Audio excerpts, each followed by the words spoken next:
ത്രസിപ്പിക്കുന്ന പ്രകൃതി സൗന്ദര്യത്തിനൊപ്പം തന്നെ സാഹസികത കൂടി ചേരുന്നൊരിടം.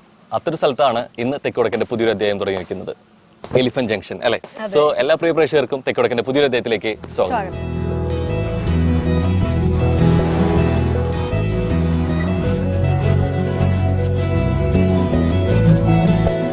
എപ്പോഴും ഈ ആന എന്ന് പറയുന്നത് നമുക്ക് ഭയങ്കര കൗതുകമുള്ളൊരു കാര്യമാണ്. പക്ഷേ ഈ ആന കേരളത്തിലെ വിശേഷങ്ങൾ എപ്പോഴും ഉത്സവത്തിനും ആഘോഷങ്ങൾക്കും ചേർന്നായിരിക്കും. ഒന്ന് ദൂരെ നോക്കി നിന്ന് കണ്ട് എപ്പോഴെങ്കിലുമൊക്കെ ഒന്ന് തൊടാൻ പറ്റിയെങ്കിലോ അല്ലെങ്കിൽ കയറാൻ പറ്റിയിരുന്നെങ്കിലോ ചിന്തിക്കുന്നവരായിരിക്കും ഭൂരിഭാഗം.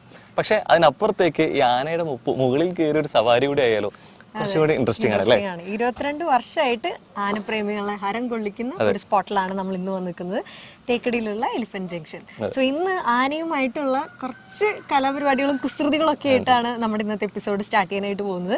അപ്പൊ എന്തായാലും ഇവിടെ നമുക്ക് 3 ആനകളാണ് നമ്മളെ കാത്തിരിക്കുന്നത്. സോ ആനകളുടെ പേര് പോരട്ടെ. അതെ, മീന, മീനാക്ഷി, അംബിക. ഈ 3 പേരാണ് നമുക്ക് ആക്ടിവിറ്റി. ഈ ആന സവാരിയിൽ ഒതുങ്ങുന്നതല്ല, അതിനേക്കാൾ അപ്പുറത്തേക്കായിട്ട് കുറച്ചും കൂടി കൗതുകമുള്ള കാര്യമാണ് അതിന്റെ ഒരു ഷവറിങ് അല്ലെ. ഒരു ആന കുളിയും കൂടി നമുക്ക് നടത്താൻ പറ്റും. ആനയെ കുളിപ്പിക്കുന്നു, നമ്മളെ കുളിപ്പിക്കുന്നു. യെസ്. അപ്പൊ എന്തായാലും കുറെ പറഞ്ഞ് അങ്ങ് കൊടുക്കണ്ട, നമുക്ക് ആ കാഴ്ചകളിലൂടെ തന്നെ പോവാം, കണ്ടു കാണാം. അപ്പൊ എന്തായാലും നമ്മൾ ആദ്യം മീനാക്ഷിയുടെ അടുത്തോട്ടാ പോണേ, മീനയുടെ അടുത്തോട്ടാ പോണേ, പോയി ചെന്നിട്ട് നോക്കാം.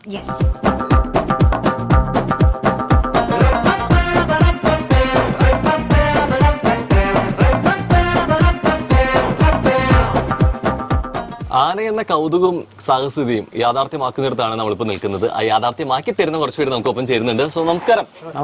യെസ്, ആ നമസ്കാരം ഒരാൾ കൂടി നമസ്കാരം കൊടുക്കണം അല്ലേ. നമ്മൾ തുടക്കത്തിലേ പറഞ്ഞു മീന, മീനാക്ഷി, അംബിക ഇവിടെ ഉണ്ടെന്ന്. ശരിക്കും ഇന്ന് ആരാ നമ്മുടെ ഒപ്പം ജോയിൻ ചെയ്യുന്ന ആരാ? നമ്മുടെ കൂടെ മീനയാണ്. ഓൾറെഡി തന്നെ ഒരു നമസ്കാരമാണ്, ഈ ഒരു ശൈലി ഉണ്ട്. വെൽക്കമിങ് ആണ്. ഇത് എനിക്കൊന്ന് ഈ ആക്ടിവിറ്റിയുടെ ഒപ്പം തന്നെ വെൽക്കം ചെയ്യലും ആളുടെ റെസ്പോൺസിബിലിറ്റി ആണ് അല്ലേ. അതെ, അല്ല അവൾ തന്നെ ചെയ്യുന്നത് ഉണ്ട്. ഓക്കെ, അപ്പൊ എന്തായാലും ഇവിടെ ഇപ്പൊ എത്ര പേരാണ് ആക്ച്വലി ഉള്ളത് സ്റ്റാഫായിട്ട്? ഇത് പിടിച്ചോ. 12 പേര്. എത്ര പേരാ? 12 പേര്. മെയിൻ സ്റ്റാഫ് 12 പേര്, ആനക്കാര് 8 പേര്, മൊത്തത്തിൽ ഒരു 20-22 പേരോളം വർക്ക് ചെയ്യുന്ന ഒരു സ്ഥാപനമാണ്. പിന്നെ ഞങ്ങളുടെ ആനകൾ എന്ത് പറഞ്ഞാലും ആനയെ വിട്ടിട്ടൊരു കളിയില്ല. ഓക്കെ, നമുക്കിവിടെ 3 ആനകളുണ്ട് അല്ലേ. അപ്പൊ ഈ ആനകളുടെ ഒക്കെ പ്രായം എങ്ങനെയാ? ഇവള് മീന, എന്റെ പേര് മീന, അവൾക്ക് 25 വയസ്സുണ്ട്. അംബികയ്ക്ക് 29 വയസ്സ്, മീനാക്ഷി ഉണ്ട് 22 വയസ്സ്. അപ്പൊ മീനാക്ഷിയാണ് ഏറ്റവും കുഞ്ഞ്. അതെ, അപ്പൊ നമുക്ക് എന്തായാലും ഇടയിലുള്ള ആളെ കിട്ടിയിട്ടുള്ളത്. ഈ സാധാരണ രീതിയിലേക്ക് വരുന്ന സമയത്ത് ഇപ്പൊ ഈ ആന പുറത്തു കയറാന്നുള്ള എല്ലാവരുടെ ഒരു ആഗ്രഹമായിരിക്കും അല്ലെ. ഈ കാണുമ്പോൾ ചെറിയൊരു പേടി ഉണ്ടെങ്കിൽ പോലും ഇവിടെ വരുന്നവർ കൂടുതലും ഈ ആന സവാരിയാണോ അതോ ബാത്താണ്, ഏത് കൂടുതലും പ്രിഫർ ചെയ്യാറുള്ളത്? സവാരി ചെയ്യുന്നവരുണ്ട്, ബാത്ത് ആൻഡ് ഷവറും ഒത്തിരി ഇഷ്ടപ്പെടുന്നവരുണ്ട്. ആനയുടെ കൂടെ ചേർന്ന് കുറച്ചുകൂടെ ഇന്ററാക്ഷൻ, അതായത് ഈ പേടിയുള്ളവരുടെ പേടി മാറ്റി വിടുന്നതാണ് ഞങ്ങളുടെ ഒരു ജോലി. ഇഷ്ടംപോലെ ആൾക്കാർ, ഓൾമോസ്റ്റ് എല്ലാവർക്കും തന്നെ ആനയെ കാണുമ്പോൾ ഒരു പേടിയുണ്ട്. എനിക്ക് ഉറപ്പായിട്ടും പേടി കാണും. അവര് കണ്ടേക്കുന്നതൊക്കെ ആനയുടെ എലിഫന്റ് അറ്റാക്ക് അത് ഇത് എന്നൊക്കെ പറഞ്ഞൊക്കെ ആയിരിക്കും അവര് സെർച്ച് ചെയ്ത് കണ്ടുപിടിച്ചേക്കുന്നത്. പക്ഷെ ആ പേടിയെല്ലാം മാറ്റിയിട്ടാണ് ഇവിടുന്ന് പോവുക.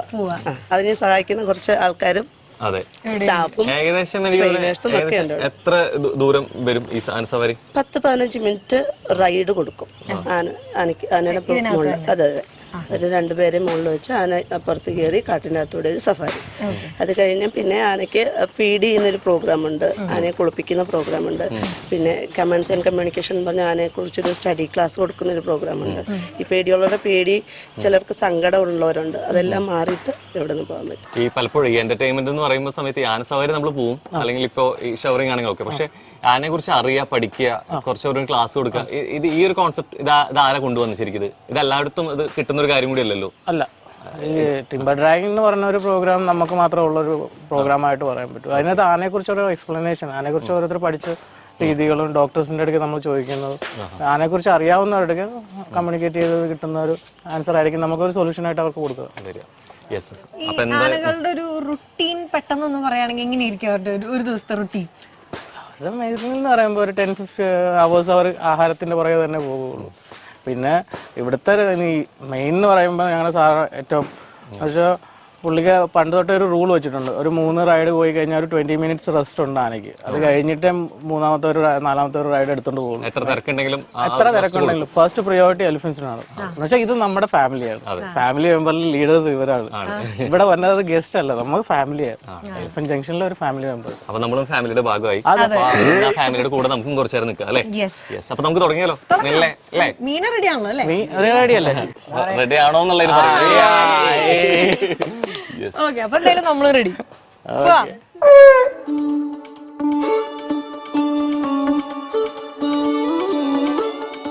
സംഭവം അവിടെ നിന്ന് പറയുമ്പോ പേടിയില്ലാന്ന് പറഞ്ഞാലും ഒരു പേടി വരുന്നു. ആള് കുറച്ചുകൂടി ഫ്രണ്ട്ലി മൂഡിൽ നമ്മളെ ഡീൽ ചെയ്യുന്നുണ്ട്.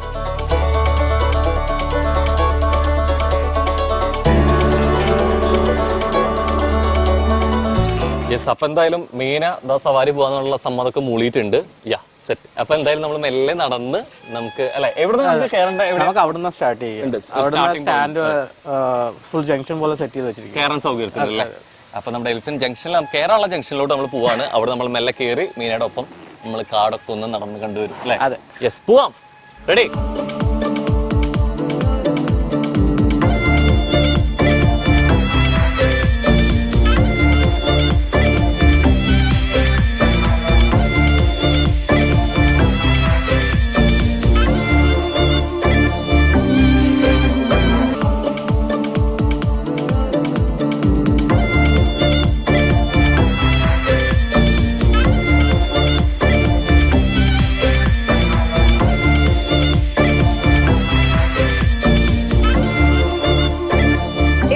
ശരിക്കും ആനയുടെ പുറത്തല്ലാത്തതുകൊണ്ട് നമുക്ക് അത്രയ്ക്ക് ആ ഒരു റഫ്നെസ് ഫീൽ ചെയ്യുന്നില്ല. ഇതിന് മുകളിൽ ഓൾറെഡി ഒരു സോഫ പോലെ സെറ്റ് ചെയ്തിട്ടുണ്ട്. അപ്പം അതിൻ്റെ മുകളിലായതുകൊണ്ട് നമുക്ക് ആ ഒരു കുലുക്കം മാത്രമേ ഇപ്പോൾ ഫീൽ ചെയ്യുന്നുള്ളൂ. ആ ഒരു റഫ്നെസ് കിട്ടണമെങ്കിൽ ഷവറിൻ്റെ സമയത്ത് അല്ലേ, ഷവറിൻ്റെ സമയത്ത് നമ്മൾ ഈ സോഫയൊക്കെ മാറ്റും. അപ്പോൾ ആ സമയത്ത് നമ്മൾ കറക്റ്റ് ആനപ്പുറത്തിരുന്നിട്ടാണ് കുളിക്കാൻ പോകുന്നത്.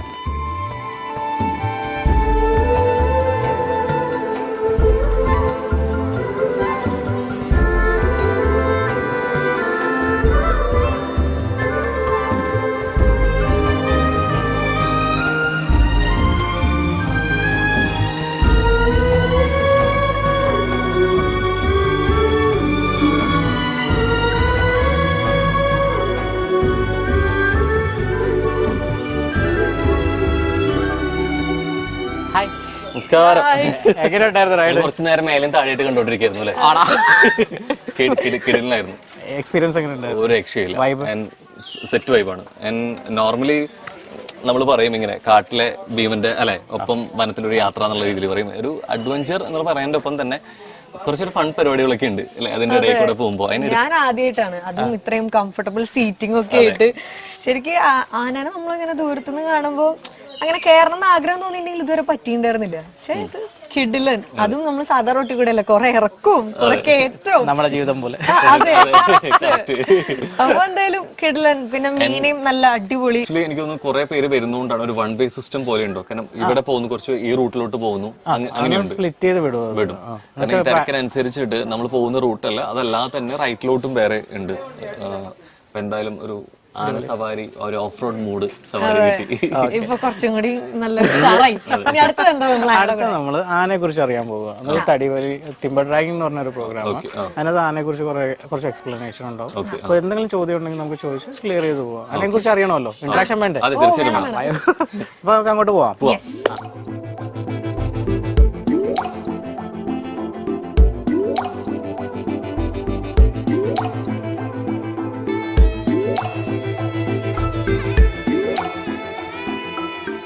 ഇവളുടെ പേര് മീന തന്നെ.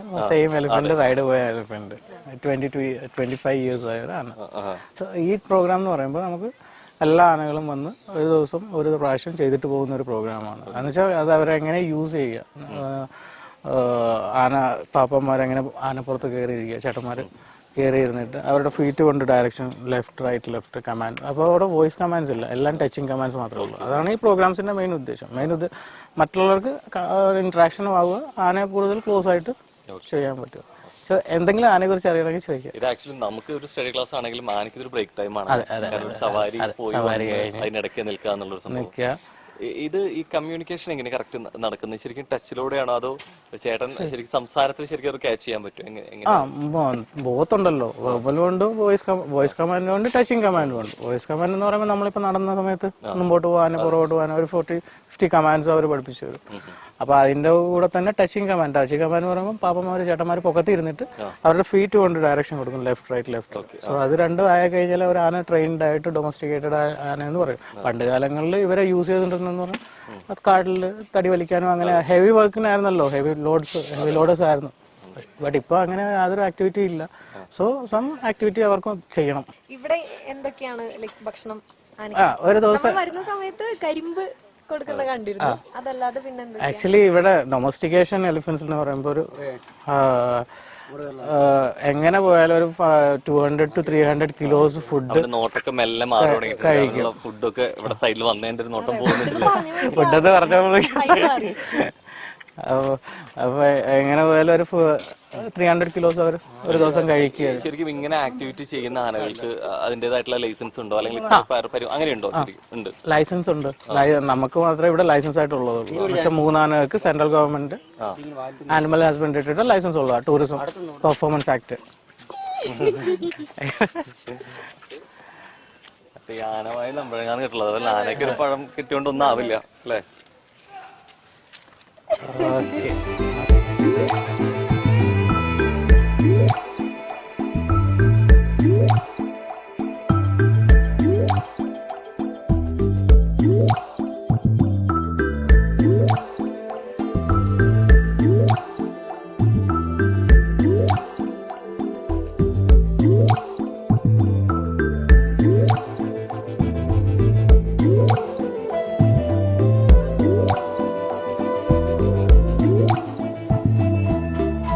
സാധാരണ രീതിയിൽ കുളിച്ച് കഴിഞ്ഞാലാണ് ഡ്രസ്സ് മാറ്റാറുള്ളത്, പക്ഷെ കുളിക്കാൻ വേണ്ടിട്ട് തന്നെ നമ്മള് ഡ്രസ്സ് മാറ്റാൻ പോവാണ് അല്ലേ? അതെ, ആനയ്ക്ക് മാച്ചായിട്ട് നമ്മൾ ബ്ലാക്ക് ഒക്കെ ഇട്ട് ഇറങ്ങിയിട്ടുണ്ട്. ബാക്കില് സവാരി പോയിക്കൊണ്ടിരിക്കുന്നുണ്ട്. അതെ, സാധാരണ ഇങ്ങനെ ചോദിക്കും കുളി കുറെ ലേറ്റ് ആയി കഴിഞ്ഞത് എന്താ ആനക്കുളിയാണോ എന്ന്. ഇത് ശരിക്കും നമ്മളിനി ആനക്കുളി കാണാനും ഒപ്പം കുളിക്കാനും പോവാണ്. അപ്പൊ എന്തായാലും എലിഫന്റ് ജംഗ്ഷനിലെ പ്രധാന ഐറ്റാണ് കുളിപ്പിക്കലും കുളിക്കലും അല്ലേ?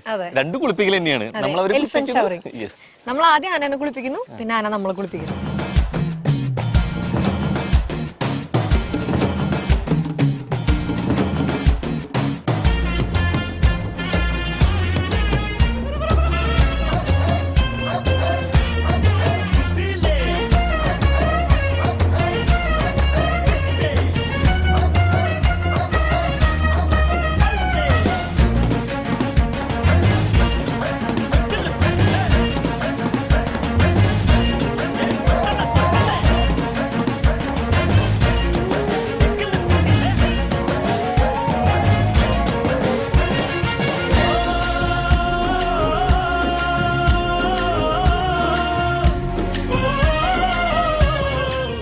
നല്ല കിടലിന് ആനക്കുളിയൊക്കെ കഴിഞ്ഞു അല്ലെ?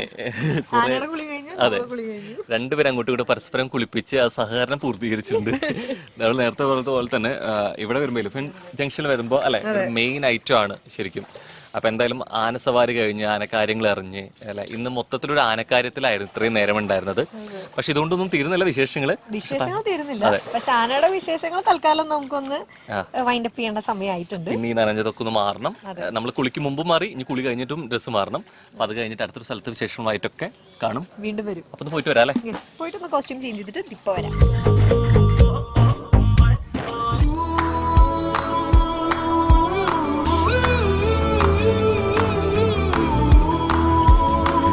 ഹേയ്, വെൽക്കം ബാക്ക് ടു തെക്ക് വടക്ക്. അങ്ങനെ നമ്മൾ ആനസവാരിയൊക്കെ നല്ല കിടലിനായിട്ട് പോയി സാഹസികതയൊക്കെ അല്ലെ, ഒരു അഡ്വഞ്ചർ മോഡൊക്കെ കഴിഞ്ഞു വന്നിരിക്കുകയാണ്. അതിലൂടെ റൈഡ് പോകുന്ന സമയത്തും ഒരു കാര്യം ശ്രദ്ധിച്ചിട്ടുണ്ടായിരുന്നു, ഒരു കാട് ഫീൽ വരാൻ വേണ്ടിയിട്ടാണെങ്കിൽ കൂടെ സ്പൈസസ് ആണ് അവിടെ ഉണ്ടായിരുന്നത്. അതിനു വേണ്ടി മാത്രമായിട്ടുള്ള ഒരു സ്പോട്ടിലേക്കാണ് നമ്മൾ ഇപ്പോൾ വന്നിട്ടുള്ളത്. എവിടെയാ? So Aroma Organic Spices and Ayurvedic ഗാർഡനിലാണ്. സോ ഇവിടെ എന്താ ഉള്ളതെന്ന് ഒരു ഐഡിയ ഉണ്ടോ? ഇല്ല. ഇവിടെ എന്തായാലും ഒരുപാട് 200-ലധികം എന്തായാലും ഉണ്ടെന്നാണ് അറിഞ്ഞത്. അപ്പൊ എന്തായാലും എത്രയൊക്കെ ഉണ്ട്, എന്തൊക്കെയാണ് ഐറ്റംസ് നമുക്കൊന്ന് ഉള്ളിലോട്ട് പോയിട്ട് നോക്കിയോ.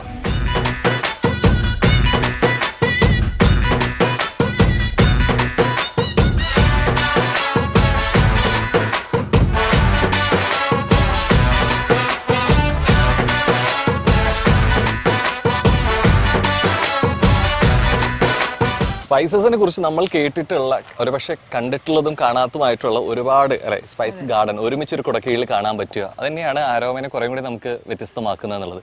ഇവിടെ വരുന്ന സമയത്ത് തന്നെ ജാതിയാണെന്നുണ്ടെങ്കിലും കുറേ സ്പൈസ് നമ്മൾ കാണുന്നുണ്ട്. പക്ഷെ എൻ്റെ നോട്ടം ഏതിലേക്ക് പോയി എന്ന് പറയാമോ? കൊക്കോ ആയിരിക്കും. തീർച്ചയായിട്ടും ചുമപ്പ് കളറിലും മഞ്ഞ കളറിലൊക്കെ പഴുത്ത് സെറ്റായിട്ട് നിൽക്കുന്നുണ്ട്. ആക്ച്വലി കുറേ ചെടികളും കായ്കളൊക്കെ ഉണ്ടായി നിൽക്കുന്നുണ്ട്. പക്ഷെ നമുക്ക് ഉള്ളിൽ കയറാനുള്ള ഒരു ചാൻസ് ഇപ്പം ഇല്ല, കിട്ടാൻ കുറച്ച് പാടാണ്. പക്ഷെ നമുക്കത് കണ്ട സ്ഥിതിക്ക് പോയൊരു ചോദ്യം, പക്ഷെ കിട്ടിയ ഊട്ടി അല്ലേ, ചോദിച്ചു നോക്കി നോക്കാം. അപ്പൊ എന്തായാലും കിട്ടി കഴിഞ്ഞ് കഴിഞ്ഞാൽ അതൊന്ന് ടേസ്റ്റ് ചെയ്ത് ലൈവായിട്ടൊന്ന് ടേസ്റ്റ് ചെയ്ത് നോക്കണമെന്നുണ്ട്. ഓക്കെയല്ലോ?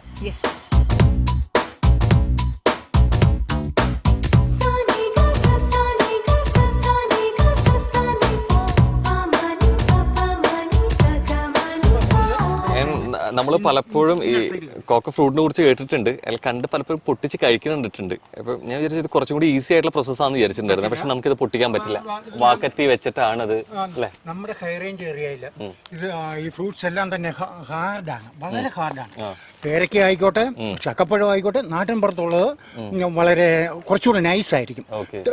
May be some time tasty over ഈ നാട്ടിൻ പുറത്താണ്. ഇവിടുത്തെ അത്ര ടേസ്റ്റി ആയിരിക്കില്ല, ഹാർഡായിരിക്കും. അതിൽ ഫ്ലഷി അല്ല, കൂടുതൽ ഫ്ലഷി അല്ല. പക്ഷേ നാട്ടിൻ പുറത്തുള്ള കുറച്ചുകൂടെ ഫ്ലഷി ആയിരിക്കും. അപ്പോൾ അത് അതിൻ്റെ ഫ്ലഷ് പാർട്ട്, അത് ഐസ്ക്രീം ലൈക്ക് പാർട്ട് നമുക്ക് ച്യൂ ചെയ്യാൻ പറ്റും.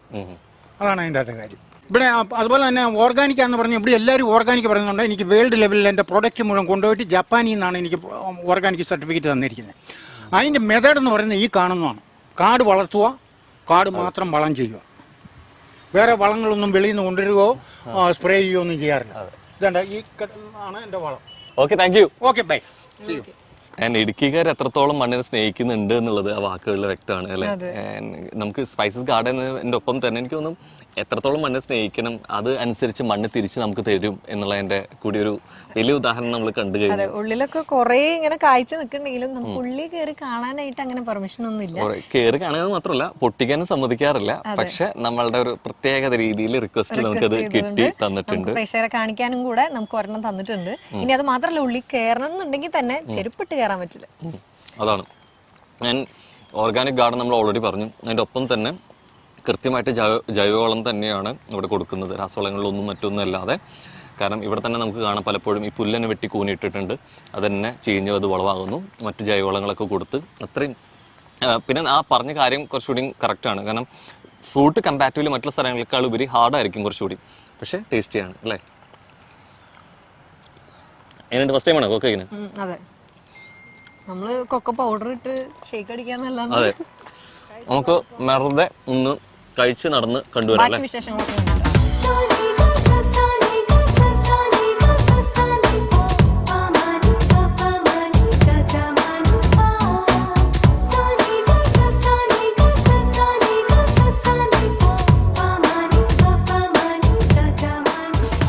എപ്പോഴും സ്പൈസസ് എന്നുള്ളത് നമ്മൾ അത്രത്തോളം എക്സ്പെൻസീവ് ആയിട്ട് കാണുന്ന ഒരു സാധനമാണ്. ലോകമെമ്പാടും 52-ലധികം സ്പൈസസ് ഉണ്ടെന്നാണ് പറയുന്നത്. അതിൽ 30-ലധികം ഇവിടെ തന്നെ ഓൾറെഡി ഉണ്ട് അല്ലേ.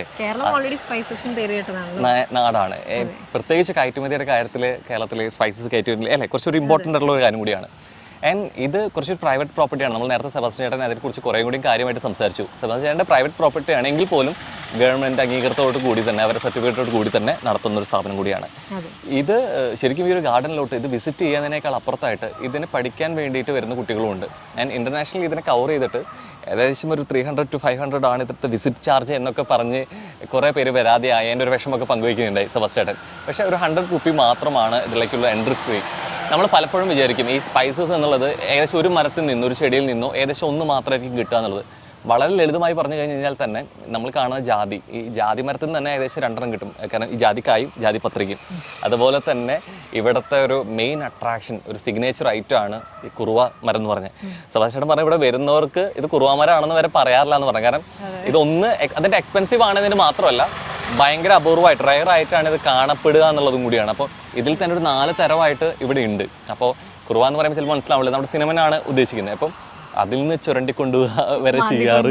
ഓർഗാനിക് ആണെന്ന് പറയുമ്പോൾ ആൾക്കാർക്ക് എടുക്കാനൊരു ആഗ്രഹം ഉണ്ടാവും. അതെ, പക്ഷെ ഇവിടുന്ന് അങ്ങനെ കൊടുക്കുന്നില്ല എന്നാണ് നമ്മൾ ആക്ച്വലി അറിഞ്ഞത്. അതുകൊണ്ട് തന്നെ പുള്ളി അങ്ങനെ എല്ലാവരോടും പറയാറില്ല. സോ നമ്മൾ തെക്ക് വടക്കിന്റെ ആൾക്കാരായതുകൊണ്ട് പ്രേക്ഷകരോട് കാര്യം പറയാനുള്ളത് കൊണ്ട് തന്നെ പുള്ളി നമ്മുടെ അടുത്ത് പറഞ്ഞിരിക്കുകയാണ്. അത് മാത്രമല്ല അതിൽ എടുത്തു പറയേണ്ട ഒരു കാര്യം എന്ന് വെച്ച് കഴിഞ്ഞ് കഴിഞ്ഞാൽ ഈ നമ്മൾ ഈ സ്പൈസസ് വരുന്ന വിളകൾ വരുന്നതിന് ഹൈ റേഞ്ചിൽ ലോ റേഞ്ചിൽ വെക്കുന്ന അതിനനുസരിച്ച് വ്യത്യസ്തപ്പെട്ട് കിടക്കുന്നുണ്ട്. അപ്പോൾ ലോ റേഞ്ചിൽ വെക്കുന്ന രീതിയിലേക്കായുള്ള ജീരകമാണെങ്കിലും കടുകാണെന്നുണ്ടെങ്കിലും അത്തരത്തിലുള്ളത് വരെ ഹൈ റേഞ്ച് ഏരിയ ആയിട്ട് വരെ ഇവിടെ ഉൾപ്പെടുത്താൻ ശ്രമിച്ചിട്ടുണ്ട് പല രീതിക്കുള്ളതാണ്. അപ്പം അതിൻ്റെ ഇമ്പോർട്ടൻസ് എത്രത്തോളം മനസ്സിലാക്കിയിട്ടാണ് അത് ചെയ്യുന്നത് അല്ലേ? പക്ഷേ ഈ പറഞ്ഞ പോലെ നേരത്തെ അദ്ദേഹം പറഞ്ഞ പോലെ ഓരോ സ്ഥലത്ത് വെക്കുന്നതിനും ഈ കായ്കളിലും ഒരു വ്യത്യാസം ഉണ്ടാവും. നേരത്തെ നമ്മൾ കൊക്കോ കഴിച്ചപ്പോൾ അതിൻ്റെ ഒരു വ്യത്യാസം കൂടെ അദ്ദേഹം പറഞ്ഞിരുന്നു. ആൻഡ് ഇത് ഓർഗാനിക് ആണെന്നുള്ളത് നമ്മുടെ കേരളത്തിലോ അല്ലെങ്കിൽ ഇന്ത്യയിലും മാത്രമല്ല ജപ്പാനിൽ നിന്ന് വരെയാണ് സർട്ടിഫൈ ചെയ്ത് വന്നിട്ടുള്ളത്. അപ്പം എന്തായാലും ആരോമ ഗാർഡൻ എന്നുള്ളത് ശരിക്കും ഒരു കണ്ട് കാണാൻ പോവുക എന്നുള്ളത് മാത്രമല്ല, അതിനപ്പുറത്തേക്ക് മണ്ണിനറിഞ്ഞ് മനസ്സിലാക്കാനുള്ള ഒരു സ്ഥലം കൂടിയാണ്.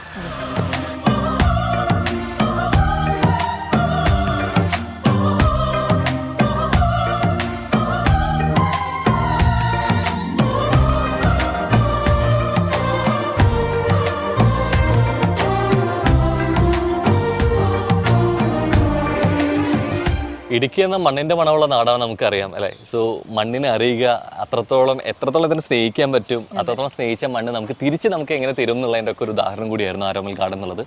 ആൻഡ് ഒരു കിടലൻ എക്സ്പീരിയൻസ് ആയിരുന്നു അല്ലേ? അതെ, ഇന്നത്തെ എപ്പിസോഡ് മൊത്തത്തിൽ നമ്മൾ പറയുകയാണെങ്കിൽ നല്ല അടിപൊളി എക്സ്പീരിയൻസ് ആയിരുന്നു. ആനയുടെ കൂടെയുള്ള ആ ഒരു സഫാരി ആണെങ്കിലും കുളിയാണെങ്കിലും ഒക്കെ നല്ല കിടിലനായിട്ടുണ്ട്.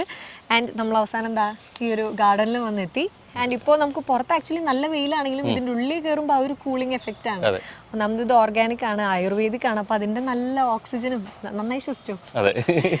അപ്പോൾ അങ്ങനെ നമ്മൾ ഇന്നത്തെ വിശേഷം ഇവിടെ അവസാനിപ്പിക്കുകയാണ്. ഇനി നമ്മൾ പുതിയ വിശേഷങ്ങളും കാഴ്ചകളൊക്കെ ആയിട്ട് അടുത്ത എപ്പിസോഡിൽ വരുന്നവരെ this is Chris Lawrence Rohan Lona signing off. By.